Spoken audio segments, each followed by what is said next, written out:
மக்கள் வந்து இப்படி ஒன்று கொளுத்தி போடுறது இருக்குல்ல, பேசிக்கலாக நீங்கள் உட்காந்து யோசிச்சிங்கன்னா அதற்கெல்லாம் வாய்ப்பே கிடையாது.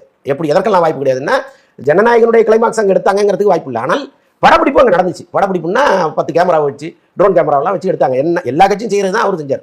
ஏடிஎம்கே பண்ணலையா, திமுக பண்ணலையா, காங்கிரஸ் பண்ணலையா, பிஜேபி பண்ணலையா, எந்த கட்சி கூட்டத்தில் ட்ரோன் கேமரா இல்லாமல் இருக்கு? நிகழ்வு படம் முடிச்சாங்க. அவ்வளோதான், அவங்களுக்கான ஆவணம் அது. நாளைக்கு வந்து அவங்க ஒரு வரலாறை உருவாக்கும் பொழுது, அல்லது மொத்தமாக இப்போ 50 ஆண்டுகள் ஒரு கட்சி நிறைவடையுதுன்னு வைங்க, இப்போ அதுக்கு ஒரு பெரிய விழா கொண்டாடுறாங்கன்னா, அங்கே வந்து அந்த கட்சி துவங்கினதுலேருந்து நேற்று வரைக்கும் என்னெல்லாம் அச்சீவ்மெண்ட் நடந்ததோ அதெல்லாம் காமிக்க போகிறாங்க, காணொலியாக காமிக்க போகிறாங்க.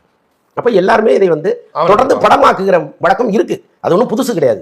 விஜய் வந்து என்ன நேற்று முந்தா நாளாக எடுத்தார், அவர் என்னைக்கு கட்சி ஆரம்பிச்சாரோ அன்னையிலேருந்து இந்த வீடியோக்கள் எடுக்கிற வழக்கம் அவங்கள்ட்ட இருக்குது. இதே கேமரா தான் அங்கேயும் இருந்துச்சு. முதல் நாள் மாநாட்டிலையும் இதே கேமரா தான் இருந்துச்சு. அதுக்கப்புறம் அவர் போட்ட மாநாடுகள்லையும் இதே கேமரா தான் இருந்துச்சு. திருவாரூர் போனார், இதே கேமரா தான் இருந்துச்சு. அதுக்கு முன்னாடி எங்கே போனார், எல்லா ஊர்களையும் இந்த கேமரா தான் இருந்துச்சு. அப்புறம் அங்கே மட்டும் என்ன தனியாக படப்பிடிப்பு நடத்துனாங்க?